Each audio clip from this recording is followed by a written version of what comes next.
ಲೋಕಾಯುಕ್ತರಾದ ಸಂತೋಷ್ ರೆಡ್ಡಿ ಅವರು ಇವತ್ತಿನ doctor PJ Singh ಅವರ ಗೌರವಾರ್ಪಣೆ ಕಾರ್ಯಕ್ರಮ ಇತ್ತು.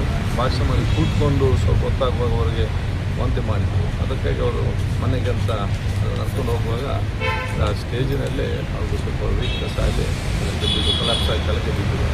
ಸ್ವಲ್ಪ ಇದು ಗಂಭೀರತೆ ಅರ್ಥ ಮಾಡಿಕೊಂಡು ಡಾಕ್ಟರ್ ನಾಗೆ ಡಾಕ್ಟರ್ ರಮೇಶ್ ಅವರು CJR ಕೂಡ ಪ್ರಯತ್ನ ಕೊಟ್ಟು ತಕ್ಷಣವೇ ಆ ಪರಿಸ್ಥಿತಿಯನ್ನು ನೋಡಿ ಅವರನ್ನು ನಾವು ಆಂಬ್ಯುಲೆನ್ಸ್ ಇರಲಿಲ್ಲ ನನ್ನ ವಾಹನ ಇತ್ತು. ಅಂದರೆ ನಾವು ತಂದು ಇಲ್ಲಿ ಅವರು ಚಿಕಿತ್ಸೆ ಪಡೀತಿದ್ದಾರೆ. ಈಗ ಅವರು ಆರಾಮಾಗಿದ್ದಾರೆ, ಹುಷಾರಾಗಿದ್ದಾರೆ. ಅವರ ಮನೆಯವರು ಕೂಡ ಬಂದು ಮುಟ್ಟಿದ್ದಾರೆ. ಮಾತಾಡ್ತಾರೆ, ಮತ್ತೆಲ್ಲ ವಿಚಾರ ಡಾಕ್ಟರ್ ಹೇಳಿದ್ದಾರೆ. ಡಾಕ್ಟರ್ ಇವತ್ತು ಟೆಸ್ಟ್ ಮಾಡ್ತಾ ಇರ್ತಾರೆ. ಏನು ಲೋ ಶುಗರ್ ಅಲ್ಲ ಅದೇನು ಗೊತ್ತಿಲ್ಲ ಏನಂತೇಳಿ. ಬಹುಶಃ ಏನು ಡಾಕ್ಟರ್ ಡಾಕ್ಟರ್ ಹೇಳಿ ಇವಾಗ ಡಾಕ್ಟರ್ ಅವರು ಸ್ಟೇಜಲ್ಲಿ ಇದ್ದರು. ಡಾಕ್ಟರ್ ಸಿಂಕೋಪಲ್ ಅಟ್ಯಾಕ್ ಆಗಿ ಅರೆಸ್ಟ್ ಆಯ್ತು. not very medically ಇದಿಲ್ಲ, but now is fine. And family is veteran doctors ಯಾರಿದ್ದಾರೆ ಅವ್ರು ಇಲ್ಲೇ ಇರ್ಬೋದು. ಅದಕ್ಕೆ ನಮಗೆ ಬಂದಿದ್ದೇವೆ. ಡಾಕ್ಟರ್ ನೋಡ್ತಾ ಇದ್ದಾರೆ, ಈಗ ಮಾತಾಡ್ತಿದ್ದಾರೆ. ಅವ್ರ ಮನೆಯವರು ಬಂದಿದ್ದಾರೆ, ರೆಸ್ಪಾಂಡ್ ಮಾಡ್ತಿದ್ದಾರೆ. ಅವರು ಆರೋಗ್ಯವಂತರಾಗಿ ಹೇಳಿದ್ದೇವೆ. ಚೆನ್ನಾಗಿ ಮಾತಾಡ್ತಾರೆ. ಸ್ಕೌಟ್ ಕಾರ್ಯಕ್ರಮ ಸ್ಕೌಟ್ ಆಗಿ ಏನು ಮಾಡಬೇಕು ಪ್ರೆಸಿಡೆಂಟ್ ಸ್ಕೌಟ್ ಅವರು ಆ ಕೆಲಸ ಮಾಡಿದ್ದಾರೆ. ಅದು ಯಾವಾಗಲೂ ಮಾಡ್ತಾ ಇರ್ತಾರೆ. ಸ್ಟೇಜಲ್ಲಿ ಅವರು ಸ್ಪೀಚ್ ಕೊಡಬೇಕಾಗಿತ್ತು.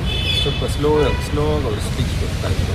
ಅದಾದ ನಂತರ ಅವ್ರು ಹೋಗಿ ಸೀಟಲ್ಲಿ ಕೂತ್ಕೊಳ್ಳುವಾಗ 2 ಸತಿ ವಾಮಿಟ್ ಮಾಡಿದ್ರು. ಅದು ವಾಮಿಟಿಂಗ್ ಅವರು ಕ್ರಿಟಿಕಲ್ ಆಗ್ತಾ ಇತ್ತು. ಹಾಗೆ ಅವ್ರಿಗೇನೋ ಅನ್ಕಂಫರ್ಟಬಲ್ ಆಗಿ ವಾಮಿಟ್ ಸ್ಟೇಜ್ ಮೇಲೆ ವಾಮಿಟ್ ಮಾಡಿಕೊಂಡು vomit out of the stage ಇದೆ. ಅಲ್ಲಿ ಹೋಗುವಾಗ ಕೊಲಾಪ್ಸ್ ಆಗ್ತಾ ಇತ್ತು. ನಮ್ಮ ಸ್ಕೌಟ್ನವರು ಇಮಿಡಿಯೇಟ್ಲಿ ಅವ್ರಿಗೆ ಸಪೋರ್ಟ್ ಮಾಡಿ ಅವ್ರನ್ನ ನಿಧಾನವಾಗಿ ಕಡೆ ಕೂರಿಸ್ತಾರೆ. ಅದು ಒಂದು ಒಳ್ಳೆ ಇದಾಯಿತು. ನಂತರ ಅವರು ಕೂರುವಾಗಲೇ ಮೈಂಡಾಗಿ ಅರೆಸ್ಟ್ ಆಯಿತು. So where there was no pulses ಏನು ಇರಲಿಲ್ಲ ಅಲ್ಲಿ. ಸೊ ಇಮಿಡಿಯೇಟ್ಲಿ ಕಾದರ್ ಪಾಯ್ ಬಂದುಬಿಟ್ಟು ಇಮಿಡಿಯೇಟಾಗಿ ಅವ್ರನ್ನ ಎತ್ತಿದ್ರು, ಇದು ಮಾಡಿದ್ರು. ಆಮೇಲೆ ನಾನು ಅಲ್ಲಿ ಹೋದಾಗ ಸ್ವಲ್ಪ ಅರೆಸ್ಟ್ ಆಗಿರೋ ಸನ್ನಿವೇಶ. ಎಕ್ಸ್ಟರ್ನಲ್ ಕಾರ್ಡಿಯಕ್ ಮಸಾಜ್ ಒಂದು ಕೊಟ್ಟಾಗ ಅವರು ಸಡನ್ನಾಗಿ ವಿಟ್ನೆಸ್ ಕಾರ್ಡಿಯಕ್ ಅರೆಸ್ಟ್ ಆಗಿರೋದ್ರಿಂದ ಅದು ರಿಕವರಿ ಆದರು. ಆಮೇಲೆ BP ಲೋ ಇತ್ತು ಅಂತ ಹೇಳಿ ಕಾಲೆಲ್ಲ ಲಿಫ್ಟ್ ಮಾಡಿಕೊಂಡು ಹಾಗೆ ಸೇಫಾಗಿ ಶಿಫ್ಟ್ ಮಾಡಿದ್ದಾರೆ. ಆ್ಯಂಡ್ ಆನ್ ದ ವೇ ಜರ್ನಿಯಲ್ಲೇ ಇವ್ರನ್ನ ರೆಕಗ್ನೈಸ್ ಮಾಡಿ ಮಾತಾಡಿದ್ದಾರೆ ಜಸ್ಟಿಸ್ ಸಂತೋಷ್ ಹೆಗ್ಡೆ. ಸೊ ಈಗ ಇಲ್ಲಿ ಬಂದ ಕೂಡಲೇ ಇದು ಆಲ್ಮೋಸ್ಟ್ ರಿಕವರಿ ಆಗ್ತಾ ಇದೆ ಇಲ್ಲಿವರೆಗೂ. ಮತ್ತೆ ಡಾಕ್ಟರ್ ಬಿಲ್ಸೆ ಅವರು ನಮಗೆ ಅಲ್ಲಿ ಇವರು ಫಸ್ಟ್ ಏಡ್ ಅವ್ರು ಕೊಟ್ಟಿದ್ದಾರೆ. ಆ್ಯಕ್ಚುಲಿ ಏನಾಯ್ತು ಅಂದರೆ ಇನ್ವೆಸ್ಟಿಗೇಷನ್ ಆಗ್ತಾ ಇದೆ. ಕಮೆಂಟ್ ಅಲ್ಲಿ ಆಫೀಷಿಯಲ್ ಅವ್ರನ್ನ ಕೇಳ್ಬಿಡಿ.